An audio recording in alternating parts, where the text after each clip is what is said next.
In episode 43, Automate DAST and IAST for continuous coverage, we focus on turning dynamic testing into an ongoing safety net rather than an occasional special event. Many organizations still treat dynamic application security testing, DAST, and interactive application security testing as optional extras, run when time permits or when an audit is looming. The goal here is to reposition them as continuous feedback mechanisms that run quietly in the background of normal delivery. When these tools are aligned with your architecture and wired into your pipelines, they can highlight regressions and risky changes long before they show up as incidents. The first planning step is to select tools that genuinely fit your technology stack, protocols, authentication patterns, and deployment architecture. A scanner that excels at simple hypertext transfer protocol, HTTP, applications may struggle with rich client-side logic, asynchronous calls, or custom protocols over application programming interface, API gateways. Likewise, tools that cannot handle multi-factor or single sign-on flows will never exercise the parts of the application that matter most. You also need to consider where applications live, whether that is on-premises, in containers, across multiple clouds, or in hybrid patterns. Choosing tools that understand these realities reduces the amount of brittle customization you need and increases the likelihood that tests will remain stable as the environment evolves. Instrumenting applications for IAST is the next foundation, because these tools need visibility into runtime code interactions. Typically, this involves deploying language or framework-specific agents that observe calls to libraries, data access layers, and security-relevant functions while the application is exercised. That instrumentation should be planned with development and operations teams so they understand where agents run, how they impact performance, and what telemetry they emit. Good instrumentation allows the IAST tool to link an external request to the exact line of code, configuration, or library usage that creates a vulnerability. When this is done thoughtfully, it turns runtime behavior into actionable insight instead of just a stream of opaque alerts. Configuring DAST so that it behaves like a smart, well-briefed tester is equally important. That means setting up authenticated sessions that reflect real roles, not just anonymous browsing, so the scanner can reach deep into business workflows. It also means giving the scanner contextual information, such as starting URLs, session lifetimes, and constraints on where it may crawl and which operations it must avoid. Sensible crawling rules prevent the tool from triggering destructive actions, such as mass deletions or unintended financial transactions, while still exploring the relevant surface area. When configuration is detailed and realistic, the resulting coverage is much better aligned with how real users interact with the system. Seeding scanners with known paths, schemas, and error response patterns further improves the richness of automated testing. Application teams often have open API specifications, routing maps, or internal documentation that describe key endpoints and parameters. Feeding this material into DAST and IAST tools helps them discover critical functions that might not be easily reached through general crawling. Providing examples of common error responses, such as specific codes or templates, allows the tools to recognize when the application is struggling and where it might be leaking information. This guided approach turns scanners from blind explorers into informed testers that can focus energy where it matters. Any automated testing program must address noise, and that means suppressing false positives responsibly rather than simply ignoring them. Tools will occasionally flag conditions that are technically interesting but not exploitable in your context, or that map to compensating controls elsewhere in the environment. Tuning rule sets and thresholds to reflect these realities reduces alert fatigue and keeps teams focused. It is important, however, to document these tuning decisions and retain the underlying evidence so that an assessor or auditor can understand why a particular class of finding is suppressed. When handled this way, noise reduction strengthens the program rather than weakening it. Scheduling scans is where automation meets the cadence of delivery. Many organizations benefit from a layered schedule that includes per-build checks for simple, fast-running rules, nightly or scheduled scans that explore more of the application, and deeper pre-release campaigns for high-risk changes.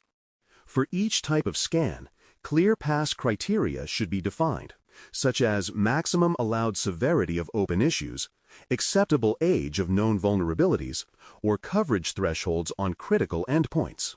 These criteria help teams decide whether a given build is acceptable to promote or whether it should be held for remediation. Aligning the schedules with release trains and maintenance windows keeps testing predictable and reduces friction. Once findings are generated, they need to flow cleanly into the systems where work is actually managed. Streaming DAST and IAST results directly into defect trackers allows vulnerabilities to appear alongside other issues in backlogs, roadmaps, and sprint boards. Auto-assigning owners based on application, component, or service boundaries helps avoid the "no one owns this" problem that so often stalls remediation. Some organizations also link findings to suggested remediation playbooks, offering developers quick pointers to secure patterns or approved fixes. When these pathways are set up, automated testing becomes part of the normal development conversation rather than a separate security report that arrives by email once a quarter. Correlation between IAST insights and DAST observations is a powerful way to localize root causes precisely. A DAST scan might reveal a cross-site scripting issue on a particular page, while IAST can show exactly which template, library, or encoding helper failed to neutralize the input. Together, these views shorten the path from symptom to cause, which reduces mean time to remediation and makes fixes more durable. Correlation can also highlight patterns, such as a recurring misuse of a particular library across multiple endpoints, prompting broader refactoring rather than one-off patching. This combination of external and internal perspectives is one of the strongest arguments for using both techniques together. Protecting production remains a non-negotiable concern when using automated testing against live environments. Aggressive scanning can inadvertently behave like a denial-of-service test, overwhelming fragile endpoints or triggering rate limits in upstream services. A mature program defines safe profiles for production, including reduced request rates, restricted payloads, and clear blacklists of dangerous operations. It also schedules impactful scans within maintenance windows or against production-like replicas where possible, so that customers are not surprised. These safeguards show that the organization takes both security and availability seriously, which is particularly important in high-value transaction environments. Governance around automated testing depends heavily on metrics, and coverage is a natural place to start. Tracking which applications, endpoints, and risk categories are exercised by DAST and IAST jobs over time helps identify blind spots. Trend reports on open vulnerabilities, severity distributions, and mean time to remediate provide a view into whether the program is improving or merely generating noise. Sharing these metrics with product, operations, and leadership teams creates accountability and encourages informed trade-offs.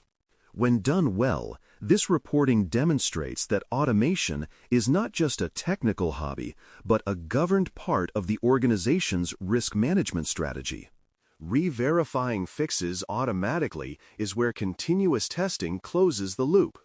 When a vulnerability is marked as resolved in the defect system, corresponding automated tests should rerun targeted checks and confirm that the issue no longer reproduces.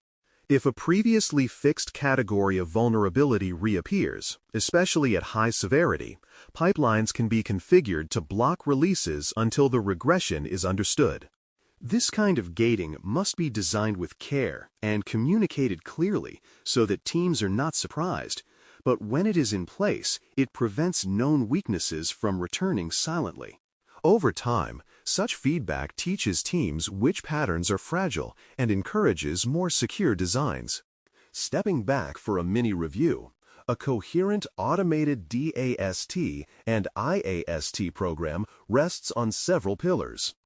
Alignment comes from selecting tools that understand your stack, protocols, and architectures, and from instrumenting applications so runtime behavior is visible. Signal quality is achieved through careful configuration, seeding, and tuning, which keep findings relevant and noise manageable. Scheduling and correlation transform individual scans into a continuous story about risk, while governance metrics, gating, and remediation workflows tie that story into broader security and delivery objectives. When these elements reinforce one another, automated testing becomes a dependable source of assurance rather than an occasional event. The most effective way to translate these ideas into practice is to start with one focused pipeline job and grow from there.